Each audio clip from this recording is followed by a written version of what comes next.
మేమే సుప్రీం అనే అంశం మీద మాట్లాడుకుంటున్నాం. మనం సుప్రీంకోర్టు ఇవాళ ఇచ్చిన జడ్జిమెంట్ మీద చర్చ జరుగుతున్నది. రవి గారు ఒకటి చెప్పండి, జ్యుడిషియరీని పొలిటిసైజ్ చేయొద్దు, జ్యుడిషియరీ పాలిటిక్స్కు దూరంగా ఉండాలి, ఇవన్నీ మాట్లాడుతున్నాం. ఇవాళ కొలీజియము లేకపోతే నేషనల్ జ్యుడిషియల్ అపాయింట్మెంట్స్ కమిషన్ ఈ రెండింటి మధ్యలో పొలిటికల్ ఇది జరుగుతున్నది. కాంగ్రెస్ పార్టీ వాళ్ళు ఆహ్వానించింది వాళ్ళ సుప్రీంకోర్టు జడ్జిమెంట్ని. వాళ్ళు ఇంకా ఏమంటున్నారు, కొంచెం ముందు సుర్జేవాలా ఇవాళ కాంగ్రెస్ అధికార ప్రతినిధి he has issued a press note or he spoke to the press. ఆయన ఏమంటారంటే అసలు సుప్రీంకోర్టు కాన్స్టిట్యూషన్ బెంచ్ చాలా రికగ్నైజ్ చేసింది షార్ట్ కమింగ్స్ని, కొలీజియంలో ఉన్న షార్ట్ కమింగ్స్ రికగ్నైజ్ చేసింది కాబట్టి నవంబర్ ఫస్ట్ వీక్లో మళ్ళీ వినబోతుంది, చాలా ట్రాన్స్పరెన్సీని మెరుగు చేయడం కోసం ప్రయత్నం చేస్తున్నది అని అంటుంది కాంగ్రెస్ పార్టీ. అంటే కాంగ్రెస్ పార్టీ కూడా ఆ బిల్లును 99వ రాజ్యాంగ సవరణకు అది కూడా భాగస్వామి. మరి ఆయన మాట్లాడింది వ్యక్తిగతమో వాళ్ళు ఏం చెప్తారో మనకు తెలీదు. కానీ ఇందాకటి నుంచి వస్తున్న చర్చలో పార్లమెంట్లో దానికి అది ముఖ్యమైన ప్రధాన ప్రతిపక్ష పార్టీ హోదా ఉన్నా ఉండకపోయినా కానీ మరి మోడీ ఉన్నాడనే వాళ్ళు అలా మాట్లాడుతున్నారా మనకు తెలియదు. కానీ ఒకటి నిజం కదా, నిజమే కదా. కాబట్టి నేను దాన్ని కాంగ్రెస్ పార్టీ యొక్క అభిప్రాయంగా తీసుకోవాలి వద్దో మనం చూడాల్సి ఉంటుంది. అందువల్ల పూర్తి వివరాలు మనం తెలుసుకోవాలి. తప్పకుండా అది ఆశ్చర్యకరమే ప్రతిపక్ష ఇది తీసుకుంటే.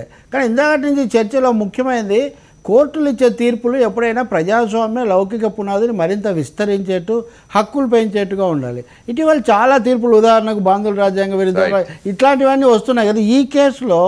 ఈ కేసులో ఉండాల్సినంత పారదర్శకంగా విశాలంగా వ్యవహరించలేదు. ఉదాహరణకు 2 న్యాయమూర్తులను దేశాయిని ఇంకోని తప్పించిన జడ్జీలు మాకు 11 మంది ఉంటే తప్ప న్యాయం జరగదని అడుగుతుంటే దానికి ఎందుకు స్పందించలేదు? కాబట్టి తమకు సంబంధించిన దాని మీద తామే ఏకపక్షంగా వ్యవహరించారు. అన్ఫార్చునేట్గా ఏంటంటే అసలు కాంగ్రెస్ స్టేట్మెంట్ చాలా ఫాల్తూ అండి. ఎందుకంటే మీరు రాజ్యసభలో మేజర్ మెంబర్స్ కాంగ్రెస్ ఉంది, కాంగ్రెస్ సపోర్ట్ లేకుండా అసలు బిల్లే బయటికి రాదు. లోక్సభలో మీరు అడ్డం పడలేకపోయినా రాజ్యసభలో అడ్డం పడిపోయి మీరు ల్యాండ్ బిల్లును ఆపారు మొత్తం ఈ దేశంలో. Very wrong statement. అది కనుక కాంగ్రెస్ ఇదైతే కాంగ్రెస్ పాలిత రాష్ట్రాలు కూడా 20 రాష్ట్రాలు అది నో అబ్జెక్షన్ పంపించాయి లెటర్లో. 26 పొలిటికల్ పార్టీలు, రికగ్నైజ్డ్ పొలిటికల్ పార్టీలు మా అబ్జెక్షన్ లేదని చెప్పి యునానిమస్గా పాస్ చేసినప్పుడు చాలా చాలా బ్యాడ్ స్టేట్మెంట్. అది అందరూ రీకన్సిడర్ చేసుకోవాల్సిన అవసరం ఉంది కాంగ్రెస్ పార్టీ. మన రఘునందన్ గారు చెప్పండి 2 విషయాలు. ఒకటి, ఇది పొలిటికల్ కాంట్రవర్సీగా తయారవబోతున్నదా ఒకటి, రెండవది ఏమన్నా కాన్స్టిట్యూషనల్ క్రైసిస్ వస్తుంది. సోనియా గాంధీ గారు సెప్టెంబర్ 23, 2014 నాడు ఎన్జేఏసీ ఉండాలని చెప్పి భారత ప్రభుత్వానికి అధికారికంగా ఉత్తరం రాసింది. బహుశా సూర్జేవాలా గారు బహుశా అది మర్చిపోయింటారు, లేదా వారికి అది స్ఫురణకు వచ్చి ఉండదు.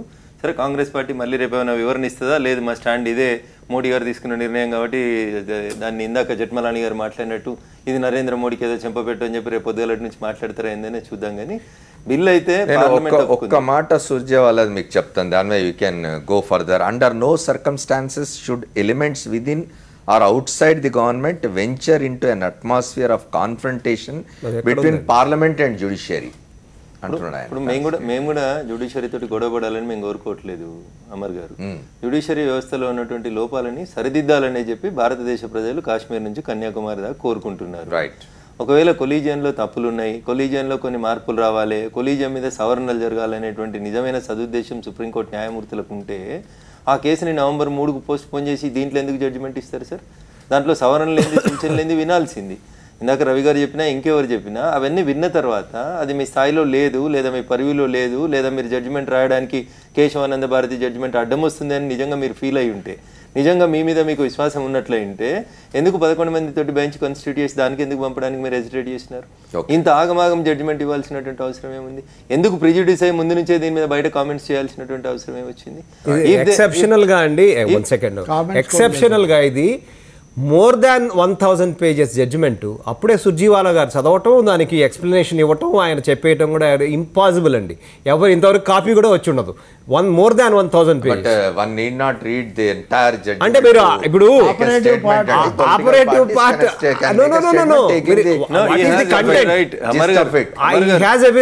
కాదంటలే, కానీ ఆయన చెప్పింది అల్టిమేట్గా November 3 రోజున మేము మాకు సజెషన్స్ ఇవ్వండి అంటే ఇది ఎట్లా ఉంది, ఆపరేషన్ సక్సెస్ పేషెంట్ డైట్ లాగా ఉంది. అక్కడ మీకు సజెషన్స్ తీసుకునేటప్పుడు ఆ సజెషన్స్ ఇందులోనే రాసి డిస్పోజల్ ఆఫ్ అనాలి కదా, డిస్మిస్డ్ ఎందుకు చేస్తున్నారు?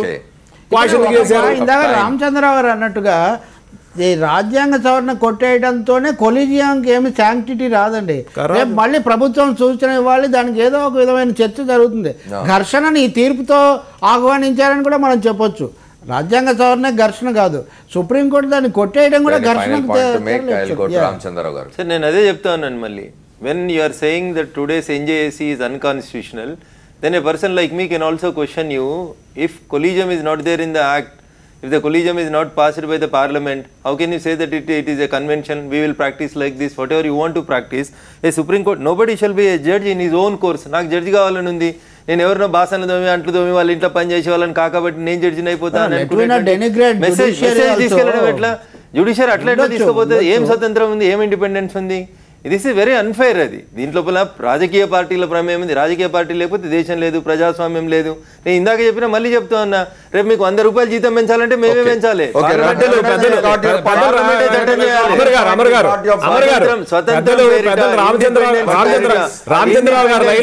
మీరు దుర్మార్గంగా ప్రవర్తిస్తున్నారు.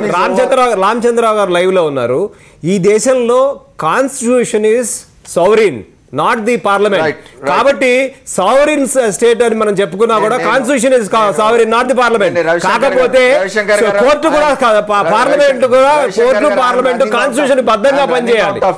Running out of time. నేను రామచంద్రరావు గారిని ఒక విషయం అడుగుతాను. రామచంద్రరావు గారు ఒక మాట చెప్పండి సార్. ఇప్పుడు parliament the how will it view this and ఇదేమైనా కాన్స్టిట్యూషనల్ క్రైసిస్ కి దారితీస్తుందా?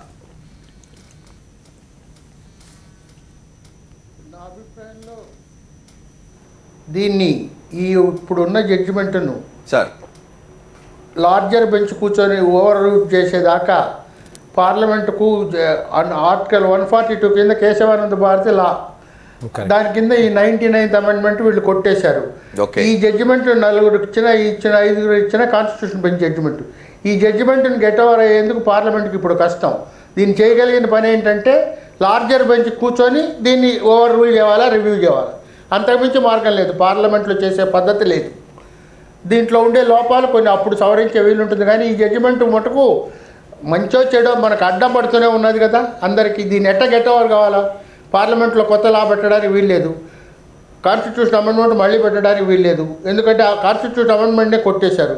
కాబట్టి లార్జర్ బెంచ్ కూర్చొని దీన్ని రివ్యూ చేస్తేనే దీనికి ఏదైనా మార్గం.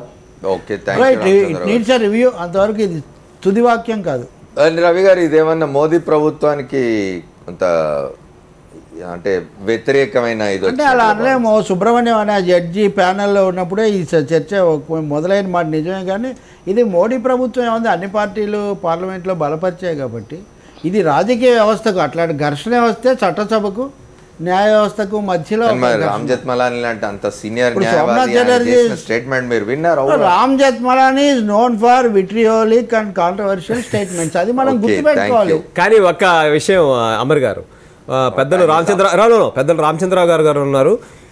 మోర్ దాన్ 1000 pages ఉండి అన్ని విషయాల్ని కూలంకషంగా డిసైడ్ చేసిన ఒక జడ్జిమెంట్ ని రివ్యూ చేయటం అనేది దాదాపుగా ఇంపాసిబుల్ అని నా ఉద్దేశం. రామ్ జెత్మలానీ కూడా ఏదో పెట్టాడు దానికి. Okay, thank you very much Ravi గారు అండ్ రవిశంకర్ గారు, అట్లాగే రఘునందన్ గారు, రామచంద్రరావు గారికి కూడా ప్రత్యేకంగా కృతజ్ఞతలు వాళ్ళ చర్చలో పాల్గొన్నందుకు. ఏదేమైనా సుప్రీంకోర్టు ఇవాళ నేషనల్ జ్యుడిషియల్ అపాయింట్మెంట్స్ కమిటీకి సంబంధించి ఇచ్చిన తీర్పు, ఇది కొలీజియం కొనసాగాలని ఇచ్చిన తీర్పు వివాదాస్పదమైంది. దీని మీద తీవ్రమైన చర్చ జరుగుతుంది, అభ్యంతరాలు వస్తున్నవి. ఇది ఇవాళ 4th ఎస్టేట్. మళ్ళీ సోమవారం నాడు 4th ఎస్టేట్లో కలుద్దాం. State Yoon to Sakshi. This is Amar signing off.